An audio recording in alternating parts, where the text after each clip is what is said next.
Welcome, beautiful people. This is Illiterate. My name is Evan. My name is Taylor. I read a book this week. I watched a movie. This week we are covering Concrete Cowboy.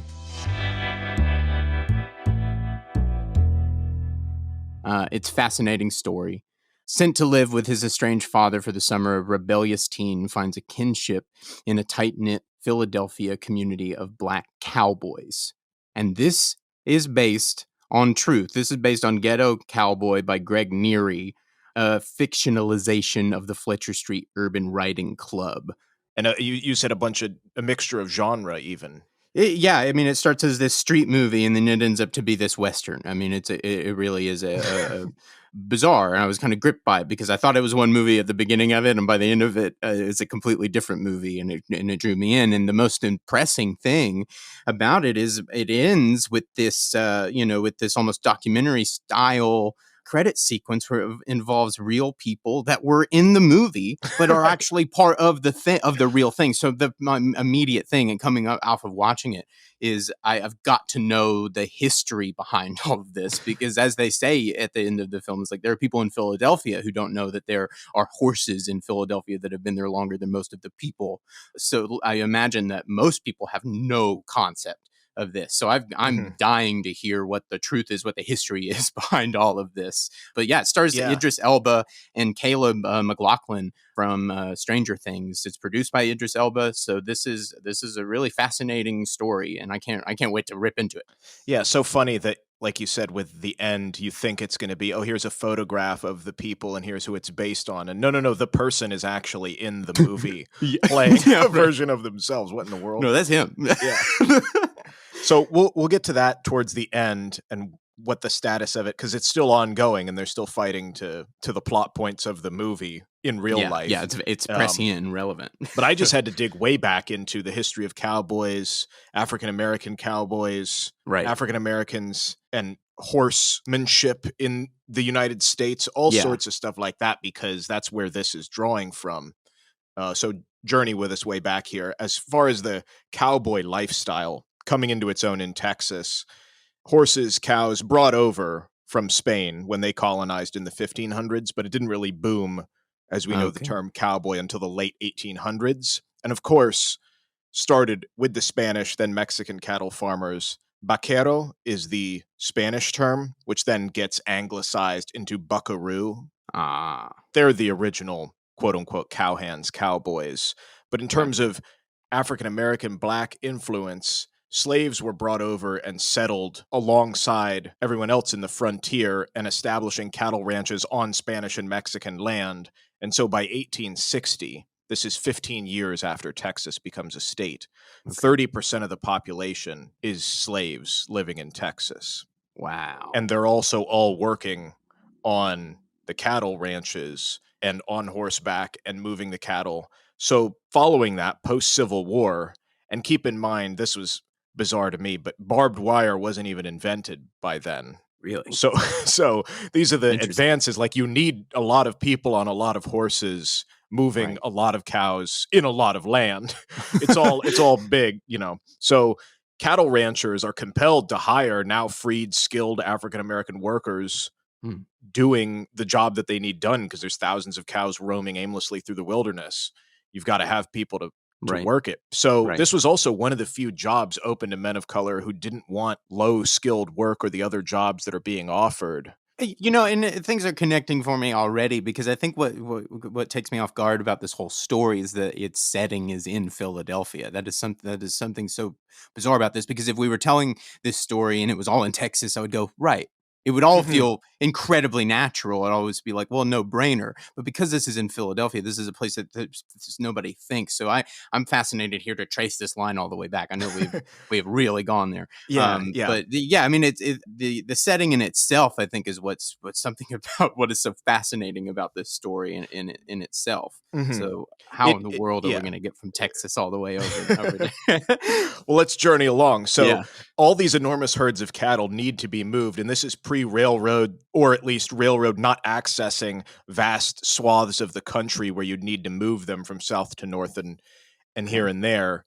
These black cowboys eventually end up, once the railroads going into to jump ahead to the Philadelphia portion, moving to the north, or as cattle drives are lessened, Jim Crow laws in the South, etc., keeping the cowboy traditions, but being pushed into larger cities in the North. So that's how they end up there. In the meantime, though, previous to that, during all of the cattle driving situation, this is a great job as it pertains to being treated equally, equal pay, equal food, equal bedding, not necessarily if they stop in towns, but out in the plains where everybody's doing the same job. Right.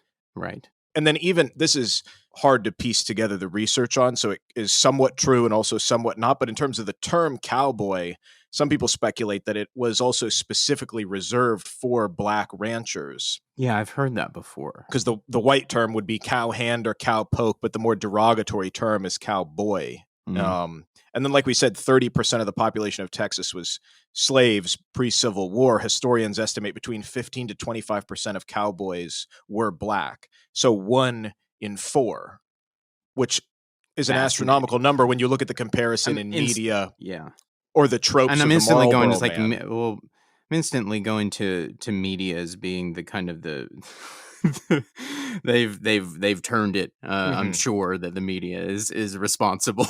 Just entertainment, the advent of Hollywood through the early 1900s. That the image of the cowboy changed significantly by the time that we get John Wayne. Yeah. Well, so the movie The Searchers with John Wayne is based on a novel, and that novel took inspiration from a black cowboy, Britt Johnson. Yeah. So directly, this is somebody that was changed in terms beyond the cowboys, just horses in general. So the winner of the first Kentucky Derby ever in 1875 was a black man, Oliver Lewis. Really? Yeah. The sport was founded, or not founded, but was like helmed at the very least by African-American men. So I had no idea. Of the 15 jockeys of the first Kentucky Derby, 13 were African-American. I had no idea. And African-Americans won 15 of the first 28 derbies. That's amazing. Yeah. That's amazing. Why don't people know this? Why is this not? Well, that was where you're talking about like going on and moving to the north to the northern cities and keeping that. It's like in terms of horse racing, founding jockeys were young slaves who served as riders and trainers on southern plantations. Wow. They cleaned the stables, fed and groomed the horses. They established a bond with the horses that white jockeys could not. There was a guy, Isaac Burns Murphy, who was called the Black Maestro. He won 628 of his over 1,400 races. Oh my God. Contracts were, in the hundreds of thousands of dollars per season for their thing. He was the highest paid jockey in the United States. He had a mansion in Lexington, owned racehorses in real estate. What year? This is the late 1800s. Oh my God. Yeah. Oh my God. That's amazing. But because of the success and the prolificness of this as a business, there started to be more segregation, more pushing people out, more, bribes to stop, etc. This is horrifying. But from 1921, so the first Kentucky Derby was in 1875. And like I said, 15 of the first 28 were won by African Americans. From 1921 to 2000, there were 0 black jockeys at the Kentucky Derby. Oh my God. That is horrifying. Yeah. I was like, what are you about to say? To hear that they're so dominant out of the gate. Yeah. That's their sport. That's criminal. That's bizarre. It's like, that's not at all what it was. Yeah. What a distortion. One of the profiles of somebody who hopefully will not be lost to recent media, which will explain that, but some people say, and this is questionable whether or not he's the actual influence, but he is actually the real sort of Lone Ranger character, whether or not the Lone Ranger was inspired by him. He actually was this person. Wow. This guy, Bass Reeves, captured over 3,000 criminals in his 32-year career as a deputy. He shot 14 folks in self-defense, but never got seriously wounded, but had his hat and belt shot off. Oh, wow. Before. But that's crazy. Belt shot off. Also, arrest record is 94 per year. Wow. out in the Wild West. He was the first black That's over. deputy. That's a 2 a week. Yeah, God. He was the first black deputy west of the Mississippi. That's his claim to fame, and also the best Wow. of anyone that ever existed. Wow. His life, just as insane as his track record. He was a runaway slave from Arkansas. He was forced to fight in the Confederate Army and then found his freedom forcibly. The details are murky, but went into Native American land, holed out there, learned Cherokee, Creek, Seminole languages, learned all these Native American languages. Then when the Civil War ended, went back to Arkansas, but was hired by the U.S. Marshals, recruited because they knew that he spoke languages. So the U.S. Marshals hired him to support local law enforcement, apprehend fugitives, all the stuff that a marshal does in that time. But he had all these crazy tactics, super imposing too. I think he was 6'2", just this massive dude. He wore disguises to sneak up on bandits. Whoa. He used Native American tactics that he'd learned to pursue long distances on horseback. And there was a film made about him in 2019 called Hell on the Border, but it wasn't. Nobody knows about it, and it wasn't that big. Yeah, and I haven't heard about that at all. But he did have, and I don't know if this is a spoiler, but it came out a while ago, a pivotal role in the Watchmen TV show by Damon Lindelof, because the original superhero was a black man. It's this guy the guy who becomes Hooded Justice is inspired by. I was going to bring that. Yeah, perfect. Yeah, no, I was going to bring that up. So, wow, this is amazing. Yeah, they watches a film on this guy Bass Reeves, and then that's who he's inspired by. Wow. And then the most recent thing why I said he's not going to be lost to history is that we already mentioned her, Chloe Zhao, doing Nomad Land. Yeah. She's been working on a biopic on this guy for a while. Really? So yeah, for Amazon. That's interesting. So I don't know. That's interesting because I've already mentioned the docu in the ending of the film that goes into this kind of docu style, and I was getting Nomad Land vibes during watching the film because there's just parts about it that are so interesting and unique and real feeling, authentic feeling that I was getting this Nomad Land feeling. So then I have that docu ending where realizing that I was really seeing real non-actors doing dramatic scenes. I was like, oh my God, this is very, very similar. So it's interesting that she is even tied into getting into black cowboys into this realm. This is fascinating. And that was her previous film. The Rider was about a Native American. Yeah. This is cowboy. Wild. So this she's is crazy. All in the mix. So on to the film story, filmed primarily in North Philly. This is the first film from this writer-director, Ricky Staub. But like you said, it features the real cowboy citizens who served as advisors on the screenplay. Everybody's on the set. But this Ricky guy, his story into getting into this is interesting as well in terms of the authenticity of it all. Right. Ricky Staub is a white guy, correct? Right, yeah. And this is his first feature, as far as I can see. Yeah. So this is a debut.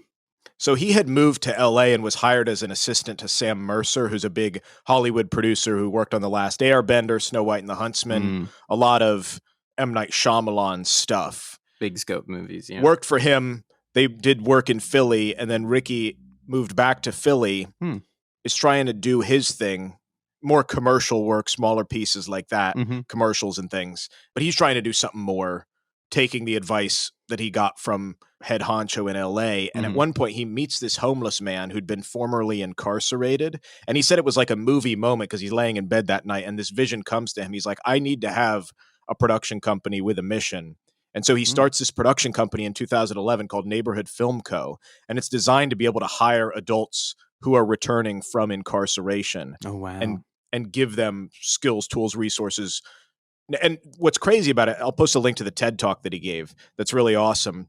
But it's an apprenticeship system that has really nothing to do with film work. He's like, it's not about getting people and then having them make movies. It's about So, for example, one of the people was an apprentice, and now this guy runs his own paint supply company. How does that tie to Wow. film at all? It's like 98% of film work, if you, I mean, you can speak to this, Mhm. is admin, business, project management, client interfacing. Like, I mean, you you know, deal with every sort of industry. You deal with all of, any kind of professional all over the board in all of these industries. So, I mean, if you got in, say, if he was working in art department, that's that, and then you say he's running his own paint supply. So, like, right. to me, as somebody working in the industry, I'm like, oh, that makes sense. There's a line straight through that, and I Yeah. know that's hard to kind of iterate for people, but it's like, if you're working in the industry and you're working, you need vendors. You have to go get paint from somebody. So eventually you get to know those types of people and you just build relationships. And that's really honestly how it goes. But it all has Yeah. to come from an opportunity. Somebody has to give you a break. Somebody has to give you a shot. And that's what I'm hearing here is this program sounds like it's giving a shot that most of Oh, these yeah. people would never really even consider or think about, more or less not even have the access to. Yeah. And that's It the wouldn't big even thing. occur to them, and they wouldn't have the access to it. So it's kind of a double a double shot here of like this. It's kind of an amazing idea, and I can see that it's going to obviously, or I hope so, it's going to lead him to this story, right? Yeah. Well, in a backwards way, but that's also what's so great about his efforts and endeavors is they are altruistic for the sake of it, and good things happen to him because he's like, people are like, well, how could you scale this? And he's like, I don't want to. Like, I want other companies to do this. Like, my company is better because the more we have to teach somebody how to do something, the more you look at your processes and you're like, okay, we can cut this out. We don't need this. If you need to show somebody all of this and keep them accountable and work with more people to make that happen, Mhm. you're going to do better as a company. So he's like, we're going to have 3 apprentices a year. And that's for my small film production company, but other companies should be doing this as well. And Right. that's the onus for his TED Talk. So just super awesome, dude. That's what he's working on in Philly. And at one point he's looking out of his office. This is in 2012.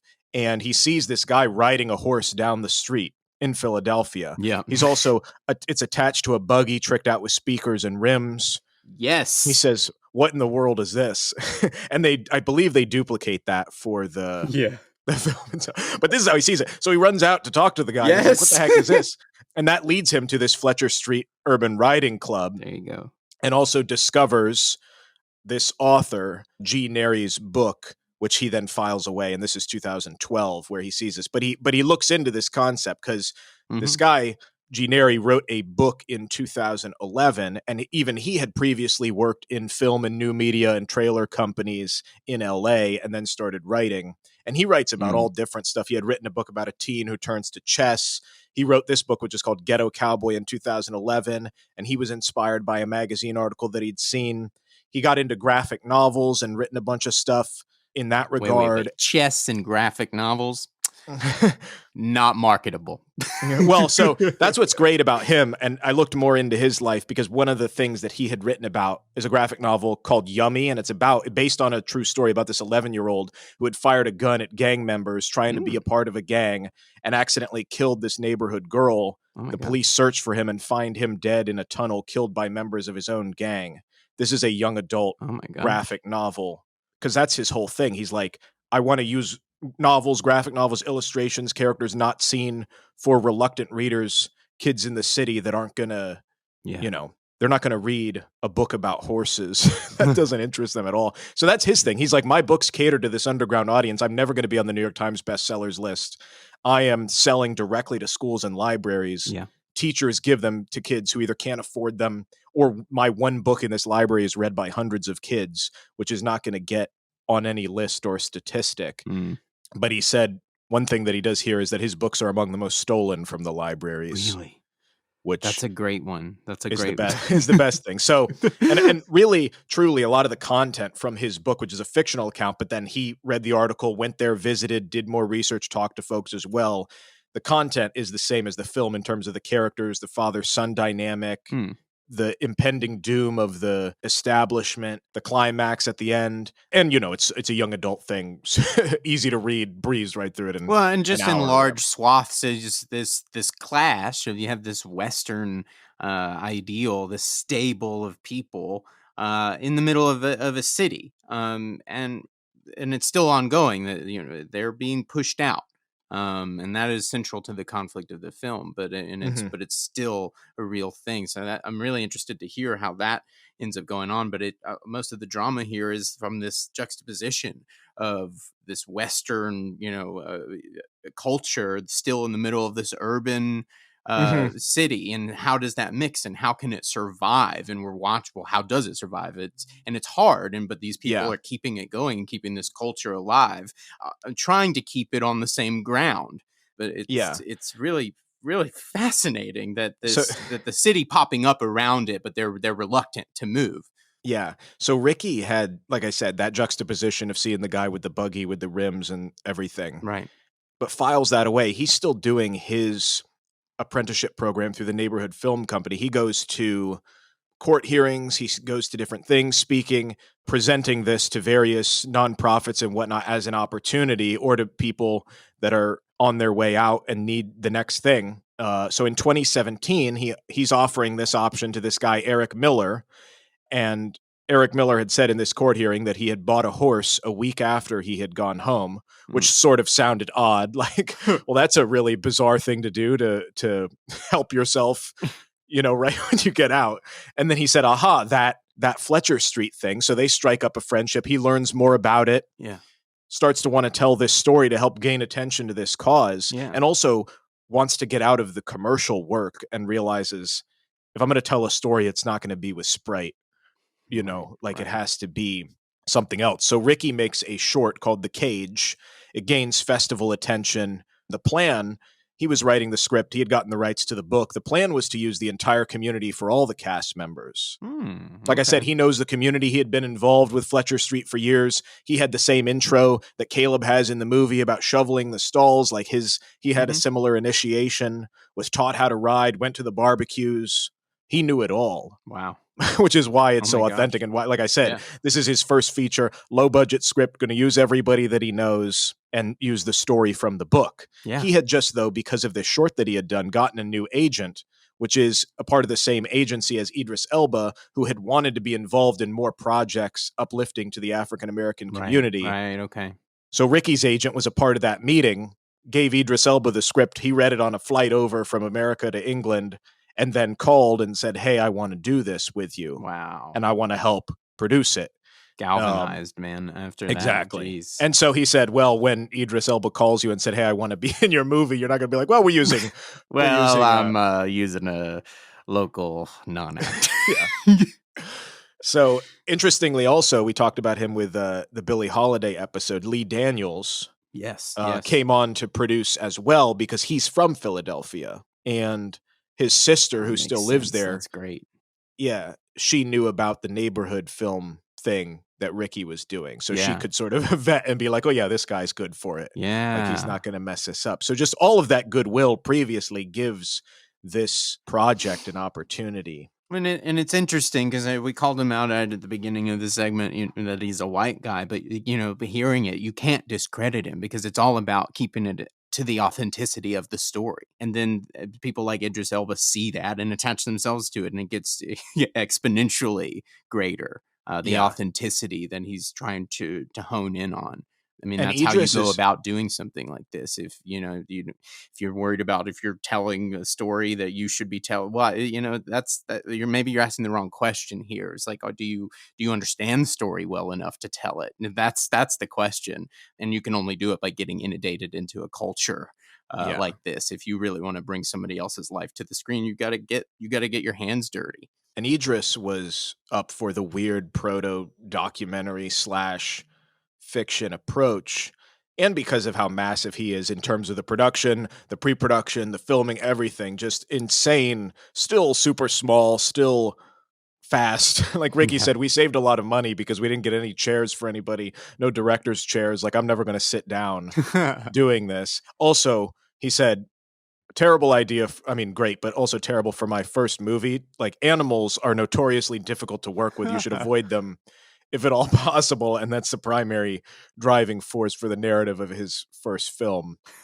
So he said that was a lot of work, but still did as much prep as they could. And Caleb, he had Caleb work and bond with the horses for a month before he was involved. So even though his character is supposed to be new to it all, He's got to He has to grow grow into it. Yeah, doing it. exactly. And by the end of it, he has to be basically a professional, and you can't just do that as you're filming.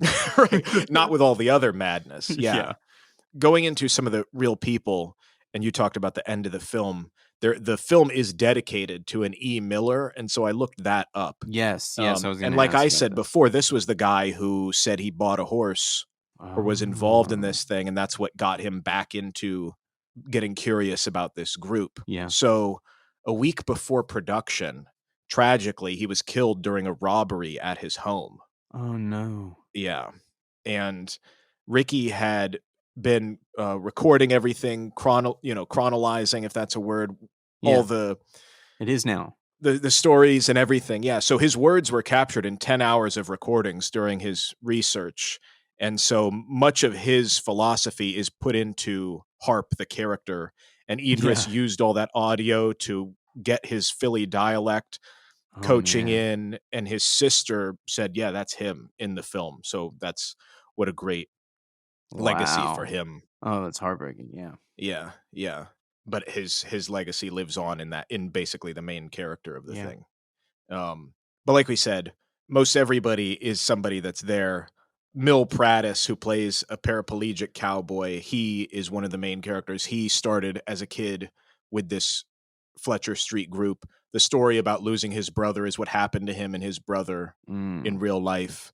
Ivana Mercedes plays Isha. Her life story is brought up on the screen. She started writing as soon as she was able to sit up. They said Mm. all the extras, well over Yeah. 100 people, all from the community, But the main guy, Ellis Farrell, he's 82 years old. He's the founder of the Fletcher Street Urban Riding Club. So he was there Oh since wow. 16, been riding horses in there. It only became a nonprofit in 2004 to accept donations for the Okay. free work they're doing. But he poured his earnings as a truck driver into the facilities to keep kids off the street. Yeah. And that's basically the primary operating procedure for it, is like, give these kids something to do. Yeah.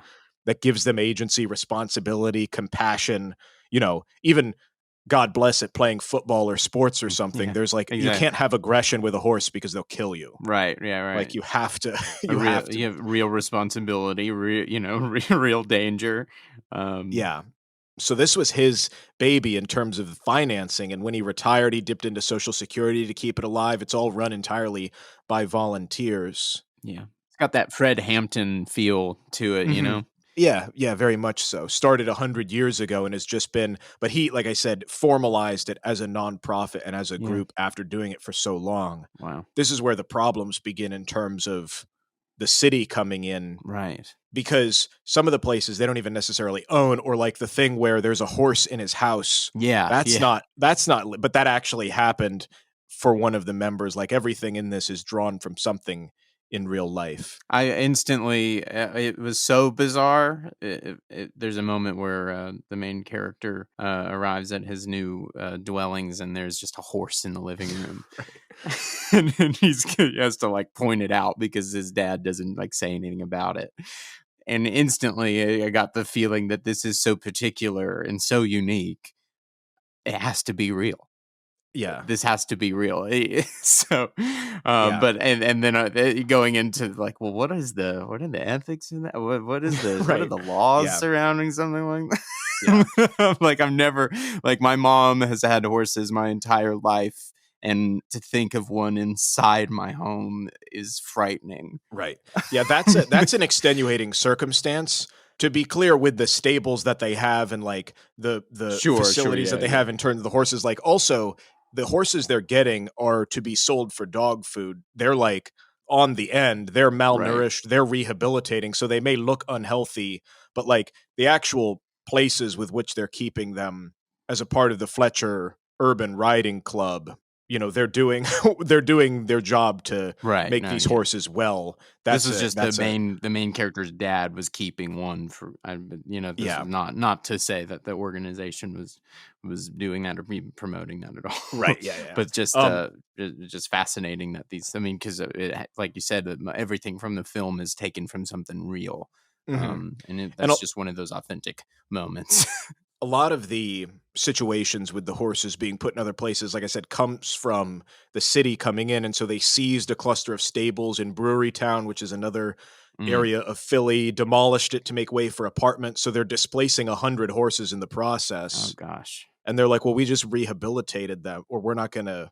More and more, there are these other stables and other areas that are, or they're renting this abandoned place from the city for $1. Yeah. Nobody wants this land, but then suddenly it gets taken by eminent domain and shut down. And what are you to do? And it's also, this is for the benefit of the kids in the neighborhood. Right. Now you've taken out what 45 kids have been doing every afternoon. What are they going to do anymore?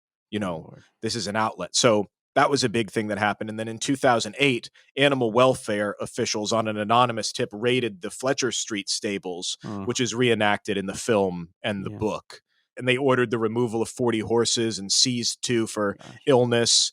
And then those were quietly returned because they were found to be healthy by vets, which was never addressed or forgiven. I love quietly returned.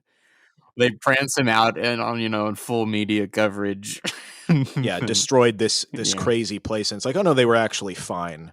But then the city bulldozed that stable days later. God. So with donations, Ellis Farrell acquired 3 lots for the club, moved them to new stables in 2019. But what's happening now is the land dispute of a lot across the street, which I think is also referenced in the film, is being used or was being used by them as it was just an empty vacant lot, was bought by the Philadelphia Housing Authority for $1 from the city, and we're going to build housing on it, leaving no space for the horses on Fletcher St that they had to move from all the other situations that happened. On $1 deal. As anything. So that becomes the end of the film, and then into modern times. They need funding to figure out what's going on. So there is a GoFundMe for the Fletcher St Club that has raised over $100,000, which is what they wanted, and they've hit over it towards their goals. But then also Ricky Staub, his friend who's a realtor in Philly, the production essentially started their own organization called the Philadelphia Urban Riding Academy to raise money for a permanent stable. And this is a little confusing because it's a wholly separate entity. And so it's kind of like, oh, who do you donate to? But their thing is more a whole other initiative in relation to horses in general for the city of Philly. Gotcha. So if you just wanted to I'll post links to both of them, but if you just cared about the Fletcher St one, there's money that goes to them. And then this whole organization brought about by the works of the film is a much larger, and they need $2 million. And this is going to be a thing where they own the land. This is a permanent thing as a staple, but it's not like an affiliated. Umbrella thing that they'll end up helping out the Fletcher St folks. Right. But it's not a part of that community in that community for them. But these are both things that are still ongoing. Gosh. Because they still need help even after the film. Well, hopefully the film is getting more spotlight on this because it's in the Netflix top 10. And it's just come out, so hopefully that this gains some popularity and helps these organizations hit the numbers they need to keep these things alive. Yeah, because there's other organizations. There was a 2003 documentary about the Federation of Black Cowboys that's in Brooklyn, and then I had seen maybe in the newspaper or something about the Compton Cowboys, which have been around in LA since the 80s. Oh man, I don't know about that. But I'll post links to both of those articles. But just as a little end note in terms of the whole thing, like you said, building awareness, Ellis Farrell said, the only time Black communities see people riding horses, it's always white people. We're trying to let them know that we also ride horses, and they see us riding horses. They'll know they can ride horses too. Giving the kids something to do to a positive direction. Yeah, this is cool, man. This is really cool. This is a story that really deserves to be out there and get the attention it's getting. This is really cool. I hope you guys enjoyed. I love the history of this. Because hours ago knew nothing about this. This is absolutely fascinating. Thank you, Taylor. Yeah. Thank you guys for listening. I really appreciate it. We love you so much. Check us out at ILLITERATEPod on Instagram. Let us know what you're reading. Let us know what you're watching. You never know when we'll do an episode on your favorite thing. And we will catch you next week.